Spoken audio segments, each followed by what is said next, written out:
Hello, winners, and welcome to Two for the Win with your hosts, Nick and Will, where we share international insights and perspectives and some levity on things such as leadership and mindset on Monday Mindset, travel in the travel industry for Wanderlust Wednesday, and sports on Fanatic Friday. Each episode is about 20 to 30 minutes in length, and you can follow us beyond where you just found us right now, but we're on all the major platforms, so please be sure to subscribe, share, and follow Two for the Win. And today's episode is sponsored by Nick Bernard and Associates with Dream Vacations. Make your dream vacations a reality today. Thank you, Nick Bernard. Absolutely. Hello, winners. Woo! Here we go. Friday. Sports. And we have college championship and what is arguably the best round in NFL playoffs, divisional round with the matchups. Lots to talk about. Where would you like to start first, my friend? Let's start in NCAA so we can finish with NFL like we always do. So we'll pour one out for the Longhorns. Just wasn't meant to be. Yeah, it's too bad. Was really hoping they could pull that out. But that play by that OSU guy will go down in history as one of the more iconic plays and stuff like that happening. But that's the past. We're looking forward. Notre Dame, incredible game in that fourth quarter with Penn State. And here they are. So you have Ohio State, which was fourth in the Big Ten. If it was last year, they wouldn't even made the playoffs. Indiana was ahead of them. Oregon was ahead of them. Penn State was ahead of them. And here's Ohio State now, thanks to that 12-team field in the finals. And Notre Dame wouldn't have made it. No. Because that loss, but that Northern Illinois loss, there's no way they would have got in as one of the top four teams. And here they are. For me, it's a huge success already. You know, like it's the playoffs. The playoff is a success. I mean, they will tweak some. I foresee them to change the seeding instead of seeding the first four like the conference champion. They will probably seed it like the normal seeding. I love the fact that the first round is at school. So playing home, I think they should do that also for the semifinal. Everything but the championship game, we should be on neutral field like a Super Bowl. But if it was me, that's what I would change. I think I would even do it's not gonna happen, but I would do a round of 32 or something like that because I love upsets, and that's why I love. We're gonna get there in March, but I love March Madness basketball, and I have to say I don't follow as much as I used to college basketball because there's so much to follow. But I used to follow very, very, closely college basketball the last 8-9 years now. The last 2 years, not really, because so much to watch, and busy with business and stuff.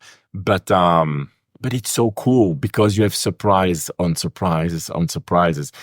NCAA football, it was rarely the case. Now we have 12 teams, so it's better. But I think if we get more, it's gonna be even better. But anyway, I think that beside the seedings and the playing more home games in college, I believe that is a very big success.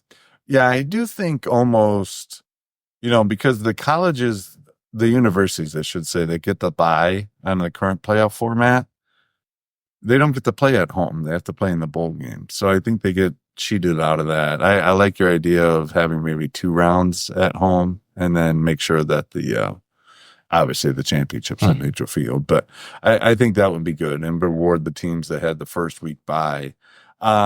I do think that, the seedings of both these two, I thought they were right going into the playoffs, and here they are. What is it, number 7 and 8, I think it is, which is wild. So Ohio State originally opened at 9.5 favorite. At the time of the recording, that's dropped. It's now dropped, I think, a full point. I think it's, a 1.5. I'm sorry. They're now favored by 8. So, thoughts, predictions, what to look for in the championship game, and who are you saying is going to be the NCAA national champion this year? I I was not right about a lot of the last few picks that I did for NCAA, but I did remember saying that the sneaky good team in the playoffs to pay a close eye on is Notre Dame. Mm-hmm. I said I wouldn't be shocked. I don't think they would have beat Georgia. No, they didn't play Georgia, but I wouldn't be shocked if they go through. So I will stick with it. I know that everybody does Ohio State, but there is something about Notre Dame. There is something about Freeman, the coach. There is something about that quarterback kid. There's something about Notre Dame that feels good to watch. And that may be the first Cinderella story of the NCAA 12-team expansion. I would love to see that. I mean, of course, I will rarely root for Ohio State. And the first game, after this game, the next game Ohio State is against Texas. But yeah, I really already looking ahead. I really believe that Notre Dame can, if they can do it at some point, it's now. So I would go ahead and I will say Notre Dame is going to be NCAA champion. My heart is with you. My head. No, I think Leonard, the quarterback for Notre Dame, gutty, but he's not as good of a passer as the Ohio State quarterback. And the weapons Ohio State has is the wide receiver. Better. Oh, the wide receiver better. Yeah, the quarterback better passer. I disagree. I do like the coach Freeman. I think Freeman is really good. And Brian Kelly in his third year at Notre Dame made the national championship and then got waxed. And I think that's what's going to happen this time. Freeman, I'm high on Freeman. Great coach. I don't think it's a matter of coaching. I think it's a matter of talent. And I think OSU has more talent. And when all things being equal, I'm going to go with the talent. But I hope I'm wrong. I hope Ohio State has a fumble and Notre Dame takes it and scores a touchdown and shocks the world. If Notre Dame wins the national championship, the first time since what? 90, 92? Whenever Lou Holtz is a long time ago. I was not watching football then. Yeah, that would be something. And they still have... I mean, they've been dormant a little bit just because they haven't been great really for many years. But, Notre Dame's been a lot of history. So that would be pretty neat to see them win it. But I think at the end of the day, the guy who is probably most on the hot seat out of all these playoff coaches, Ohio State with Day, and I think he's hosting the trophy. And but I hope I'm wrong. But I'm going to go Ohio State. And there you go. You heard it first. Yeah. It's really, I have to admit, I'm really bummed that Texas wasn't in it. I really liked what they were doing, but I have to say I have a little bit of question about Sarkisian 100%. decision making. Like great play caller, play designer, but some of his decisions were very I really like Sark. So it's my coach, of course, as a Longhorns fan. But it doesn't mean when you like someone that is not, you cannot have critics against. Sure. And I think the biggest issue is what I keep saying. Arch Manning showed a lot when Ewers were out. He has 9 touchdowns for 2 interceptions in 2.5 games. Mm-hmm. I mean, he showed a lot. When he put him in, he made an immediate difference very quickly. The last 4 games, he played 5 snaps. Yeah. And everybody, all the Longhorns, because I'm part of the Longhorns Nation are all wondering, some are more vocal than others, but everybody, even the one who are still like diehard Sark like me, he still say like, he has an ego. He wants to prove the world that Ewers could win it as a starting quarterback, and he doesn't want to play Arch Manning. I didn't say to change and to have him starting instead of Ewers. I didn't say Ewers don't play. But it's clear that if you mix up Ewers with Manning, it's going to impact the defense of the opposite team because that's such a different style of quarterback. They need to adapt constantly. No, not in 4th and 1 when you put Manning here. Like, yes, of course, but it's so obvious. Yeah. Just switch up more when you have like time, like in between. Let Manning go 2-3 drives in a row and then we switch and make, I would think that would be the best way to actually disturb the defense who prepare for yours. Yeah. And I think that's a problem that he refused to give Manning any chance this year because it's his team next year. Yeah. And let's face it, they got the help they needed. Georgia got knocked out. I mean, this was all setting up for them, but I think you're right with the ego. But, looking forward to that game on Monday, and certainly hope the Fighting Irish are hosting it, but Nick's going Fighting Irish, and I think I'm going to go with my head, Ohio State. But let's move on to the NFL. First, before we go to the NFL, yeah. What about our jersey for people watching on YouTube? Oh, with Shakur Sanders? Yeah, why do we have his jersey on today? Well, obviously he's going to be a top pick in the draft, but, there's a pretty good chance that he might be reuniting with his papa playing for a particular team. I don't know. They have a star as a logo. I don't know. The most famous logo. With NY. Yeah. But anyway. Something to do with your hat? Well, yeah, that's exactly why I have the Cowboys hat and the jersey with me, because, we don't know the time of the recording, but it's, I think what I told you earlier, if it happens that Sanders is going there, they trade Dak for Vegas for the pick, for example, and in order to trade and to draft Sanders, and then Dion prime time is going back to Dallas. I think the value of the Cowboys go from 9 million to 18 million overnight. $1 billion. 9 billion to 18 billion overnight. Oh, yeah. He would, in the short term, no team will have more hype. And you know how I feel about Dion. I made that clear on this podcast. I love Dion. Yeah. Now, what it will be after year one, I don't know if it will be that high, but at that time, yeah, that's all anyone is going to talk about in the offseason. Wow.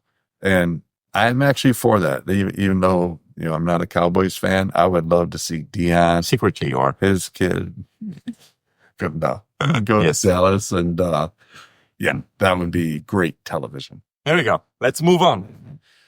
We have the divisional round, some great matchups and some questionable matchups. Let's start with the first one. So Saturday, Texans at the Chiefs. At the time of this recording, Chiefs are favored by 7.5. Texans surprise. I did not think Chargers, and especially, I even said on the podcast, Herbert had 3 picks all year. He threw 4 in one game in the playoffs. I know two are clearly not his fault, and one is in between. He definitely played a bad game, but I don't know. It's a very good game plan from Houston for me. Like defensively, they just took them by the throat and it's over. But I don't see them doing that to the Chiefs. I would have thought the Chargers would give the Chiefs a harder time. I don't see the Texans. I think Chiefs cover. I don't think it's close. But it can go both ways. Again, it's football. Kansas City are so fragile, but they still have the experience. They still have Mahomes. They still have Kelsey. They still have Reed. But it's a long time without football. Yeah. Like a week off. They didn't play the week before. So it's literally 3 weeks without playing a game that matter directly in the playoff against a team who just did a fantastic game plan, had a perfect game plan against the Chargers. So I'm with you. I still believe Kansas City should win, but I don't know. Oh, it'll be close at half because of the rust. But I think in the second half, Kansas City pulls away. There's an error Texans do, and CJ Stroud, and I think they'd blow it open in the second half. But we'll see. The Washington, they got something going, and now they go into Tampa, take care of business with Baker, and Tampa was hot. They were hot. Win off that doink field goal. at the end of the game. And the reward is now they get to travel to Motor City. That crowd is going to go freaking bananas. They're so hungry and starved. And they get to play the Lions. At the time of this recording, Detroit is favored by 8.5, which candidly seems a lot. I understand why they're favored by that much, but the Commanders, man, there's something special going on in DC. But what's your take? I go for the upset. Really? You're taking the Commanders? I take the Commanders to win. And it's slowly based on the fact that Detroit are just too injured, too hurt. And they had a week off, but only one player of the 16, 17 injury list players are coming back. And a long lay, it's good to lay over like this, but for whatever reason, Washington create a surprise in Tampa. No, they're gonna go to the. They got nothing to lose. They have nothing to lose. Their quarterback has played out of his mind. This guy, who more stressful it become, who better it is. Yeah, and he's not afraid of nothing. I think they make the big upset of the weekend, and I will go with the Redskins. I say Redskins. Yes, I just did. Wow. Mm-hmm. I you know how I feel about Jaden Daniels. You know, of course, he was on my fantasy team too, so he even had a personal connection in that regard. But I like what's going on in DC, but I'm not going against Campbell in Detroit at home. All those injuries. They beat Minnesota. That was the one. If they would have lost to Minnesota, I wouldn't feel as confident about it. But the fact that they beat Minnesota with all those injuries, there's something with that crowd, that energy. Mm-hmm. But I will say, I don't think Detroit covers the 8.5. I think they win by 3 or 4 points. And I think it's tight. But I'm gonna go with the Lions. But you heard it here. Nick is picking the Commanders in the money line straight up upset. Uh-huh. And I'm going to pick the Lions, but the Commanders to cover. All right. Then we have the Rams, shockingly, really played strong. I know you've been high on them, but I feel they've been Jekyll and Hyde. Like 1 week they're good, 1 week they're not. They took care of the Vikings, and here they in their reward. You get to travel to Philadelphia, who just got done beating the snot out of the Packers. But gosh, that was. I will digress for a second. Jordan Love has better show me something in year 3. His decision making, he threw into triple coverage once. Luckily, he didn't get picked. He threw in a double coverage a couple times. He had throws that were off. Now, granted, maybe the wide receiver didn't run the route right. Like, I didn't see the game tape, so that's a possibility. But I know the Packers increased. They went from 8 wins with Rodgers. Then they went 10 wins last year, 11 wins this year. They're the youngest team in the league. So you're saying they're upswing. But I felt way better last year after they lost to San Francisco than what I feel this year after they're losing to Philadelphia. I don't like what I saw, how they finished the year. But anyway, enough about the past. Yeah, because Rams, they're down. Yeah. Rams, Eagles. I would love for the Eagles to lose, crash, Eagle, crash is my motto.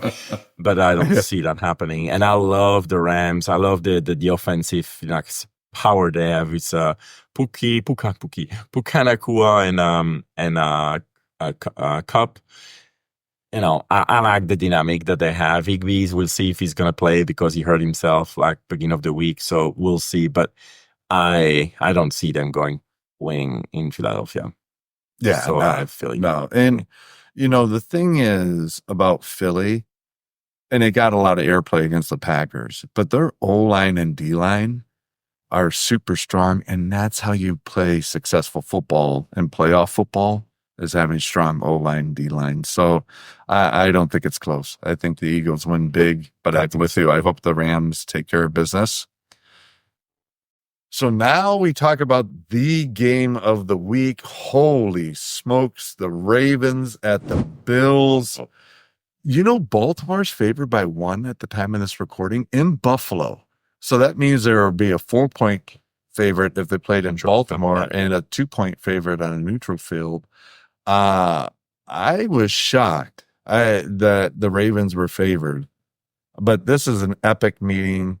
I think the line has something to do with the Bills and Ravens earlier this year. The Ravens beat them pretty handily, but both teams are very different now. Lots to talk about this game, but I'll let you go first. What do you want to talk about first about the Ravens Bills? I will talk about one thing. I trust Josh Allen. I do not trust Jackson. Never has, never will, unless things change. But he's still the same quarterback that I don't trust for the important moment at all. He never showed me in one playoff game that I said, "Wow, I trust him." I'm sorry, I didn't, even last week. So I will pick Josh Allen on this one.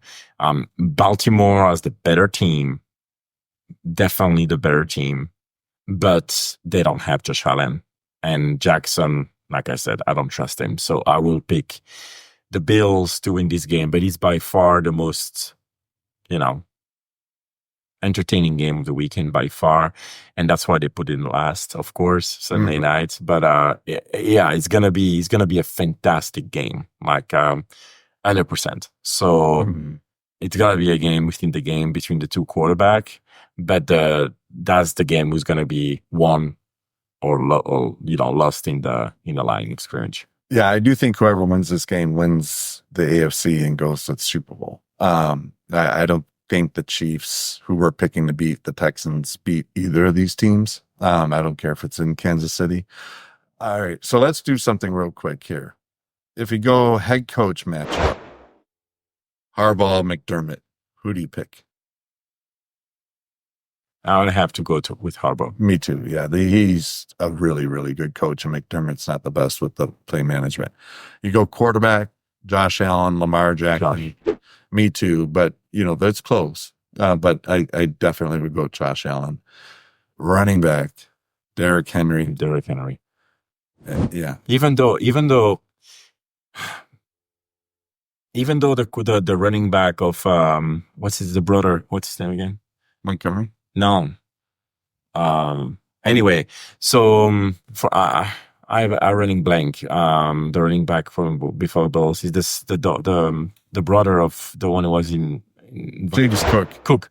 Yeah. So Cook is performing pretty damn well this year, but of course you cannot go above. There is nobody but Barkley that I would put in front of Henry. So you give the edge there. Wideouts, just the group. Baltimore Bills. Well, I take Baltimore as well. Line. I take the Bills. Offensive line? Yeah. All right, now let's go defense real quick. D-line, Ravens, Bills. Ravens.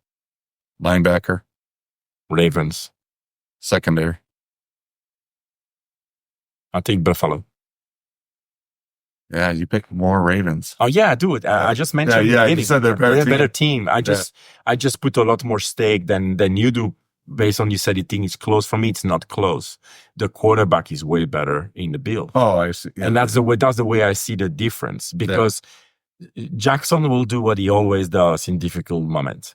He will try to prove people that he can throw the ball, and he proved it during the season. But in the playoff, if I was a Baltimore Ravens fan, I want Jackson to run for 150 yards. The mentality of I'm gonna run the freaking ball as much as I possibly can, because he's more of a runner than a thrower. Even though he proved he can throw 4,000, 5,000 yards, I don't care. When the time is important, he didn't prove that he can throw the ball. And I will stick with it until I see in an important game. If we come back next week and he had like 350 yards throwing at 65% plus, then I will revisit. But until then, I don't see that. Yeah. Josh proved it multi-time. Yeah, I hope the Bills win, but gosh, you know who scares me? It's Derrick Henry against the Bills D-line. Derrick Henry's just a beast. Nobody really talked a lot about him. He only finished like 80 yards short of 2,000 yards. Oh, 100%. I mean, and he's older. He's older than Saquon. Henry scares the bejeebies out of me because I think they could hand him the ball 30 times and and they can go in there and win. That's what makes this game so intriguing. But I'm going to go with Buffalo more out of a heart than a head. Because I really I love what Josh Allen did this year when nobody expected it. I like how he plays. I like how he conducts himself. I would honestly love to see Buffalo and Detroit in the Super Bowl, because whoever wins the first ever Super Bowl. The fans for that game. Yeah, the somebody would walk away with the first Super Bowl trophy, and that's the only teams in the field outside of Houston who would be able to say that, but I think, oh gosh, that is going to be a heck of a game. Can't wait. That one, it's been a while outside of a Packer playoff game where I've been that hyped for a matchup. This one I'm really excited for. I think it's going to be a heck of a matchup, and I agree. Definitely must see TV. All right, so we are both going with the Bills, although Nick has more conviction with his pick than I do. But yeah, good. Woo! So here we go. So enjoy, winners. These games, the divisional round, which is the best playoff round for NFL, and the NCAA championship. We will chat with you, of course, for the next Fanatic Friday and have some thoughts about that, as well as a look ahead to the AFC NFC championship games. And then also please be sure to check us out on Monday for our next episode for Monday Mindset. Again, please be sure to subscribe, share, and follow 2 for the Win on your favorite platform. We're on all of them, so you can find us. And once again, thanks to Nick Menard and Associates with Dream Vacations for making your dream vacation a reality. And here we go. Enjoy, everyone. Thank you, winners. Bye-bye. Take care.